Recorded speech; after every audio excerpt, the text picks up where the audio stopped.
Mga kalakbay, kung pupunta kayo dito sa Rainbow 89, tip ko lang para mas makatipid kayo, kung magdadala kayo ng tent, ang bayad nyo lang sa area, ang babayaran nyo is 150. There's a place in your heart, and I know that it is love in this place. Mga kalakbay, tip ko dun sa pupunta ng ganitong campsite, doon sa tight ng budget, meron din naman, magdala lang kayo ng sariling tent, ang babayaran nyo dito overnight is 250 yung entrance, and then yung tent, kung may bitbit kayo mismo mag-set up, 100. Pero kung wala kayong tent, kayo mismo ang magdadala mga kalakbay, 500 pesos ka. So 250 plus 50 plus 500 is 1,000, so may kasama ka na, good for 2 lang po yun. At kahit anong tent pa lang kasi punta na po kayo sa information, doon na po kayo magtatanong kung ano po yung mga dito sa pwede niyong dalhin. At napapansin nyo sa likod ko, ito may mga dalang tent na makikita nyo parang family. Ayan. So may mga couple tent or mga single, pwede rin double. At itong area na to, ito yung parang campsite na pangalawang campsite, sabi natin campsite B, kasi yung may kabila rin doon campsite. Napakaswak dito puntahan para sa magpamilya, magkakaibigan, magjowa, or magkakabarkada. Kaya puntahan nyo yung Rainbow 89 mga kalakbay. Could be much brighter than tomorrow.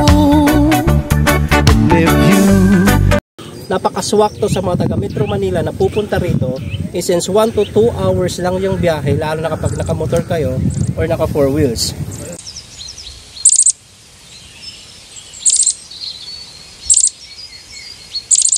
So napakadali ng puntahan to kaysa mag-out town kayo na napakalayo, pupunta pa kayo ng Mindanao, Visayas, o camping site lang naman ang hinahanap nyo. Napakaswak po ito, itong area na to.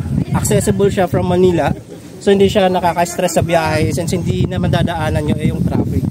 Pagdating nyo dito, napakaganda yung area kasi nasa top view ng campsite tayo.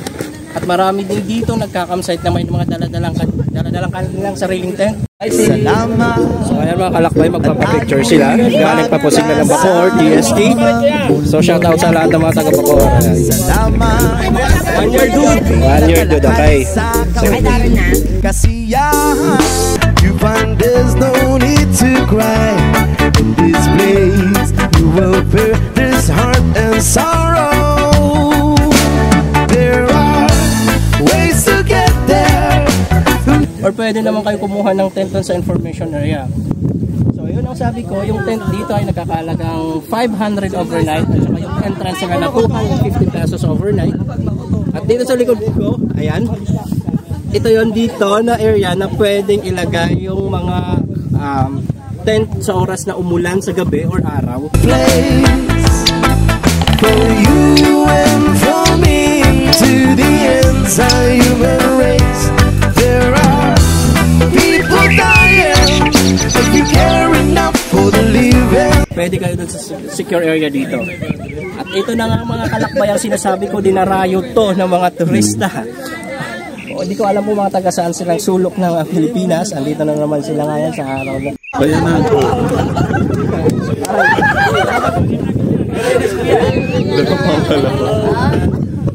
Ay, magkatabi dapat kayo. So, shout out. Tatay! Tatay na Bacoor kami! Yan, mga taga Bacoor, nandito mga kalakbay. So, pinupuntahan talaga ang campsite na to. Since napaka accessible puntahan.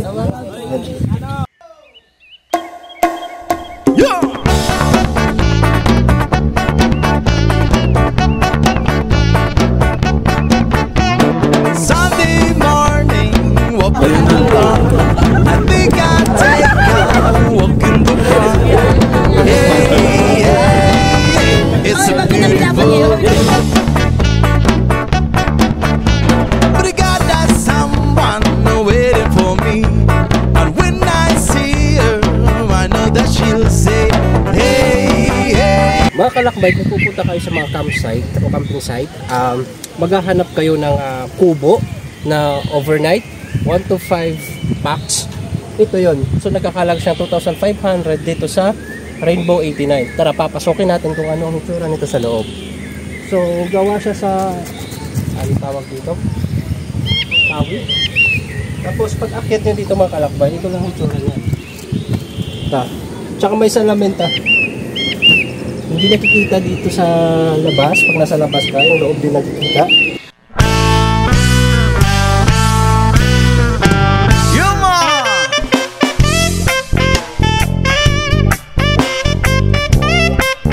Tsaka ito yun. May pintuan dito. Ito yung may pinaka-terrace naman dito. Nilalagyan to dito ng kutsyon. Another reggae from to the top of our city house, yo.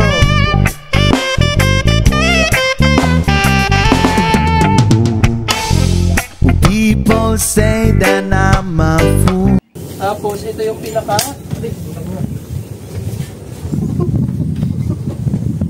So ito yung pinaka-terrace nila. So bubuksan nyo lang ito paggabi, sarado doon. Yung hangin diretso. Yan. So ayan mga kalakbay, lalagyan naman to ng putsyon. Ayan, may dalawang 4, 5 ba? Kasi ba 5 dito? Ayan. Ayan lang mga kalakbay. Tapos yung tapat nito, ito yung makikita mo.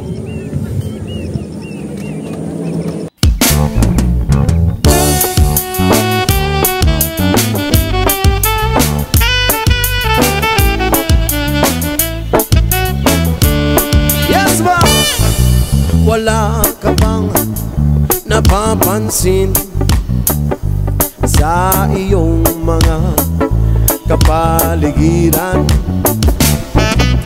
So mga kalakbay, ito yung K14. Ito yung tinatawag na mga couple kubo. So naghahalaga po yan na 1,500.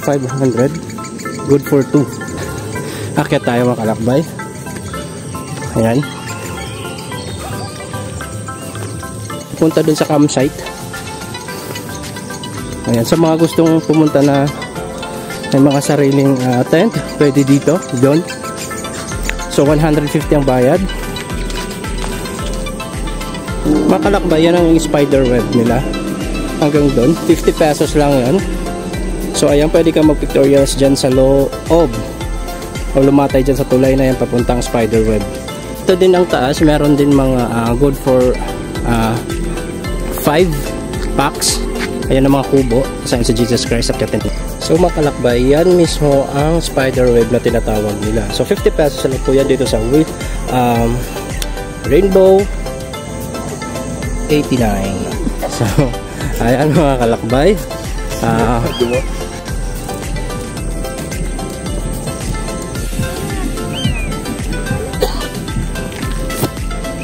So akit tayo dito kay Jesus Christ. Ayan po mga kalakbay.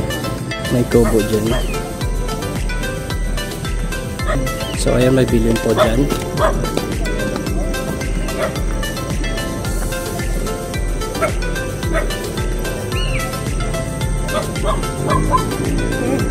So ayan mga kalakbay, parami rin naman ng mga tao sa oras na to.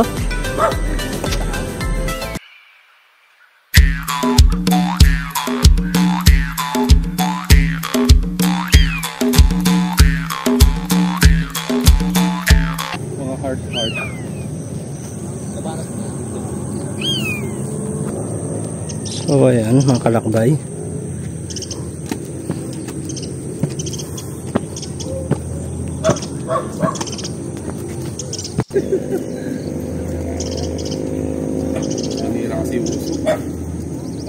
So mga kalakbay, ito yung Jesus Christ nila at Mama Mary. So ayan, aakyatin natin to. I feel wonderful because I see the love in your eyes, and the wonder of it all is that you just don't realize.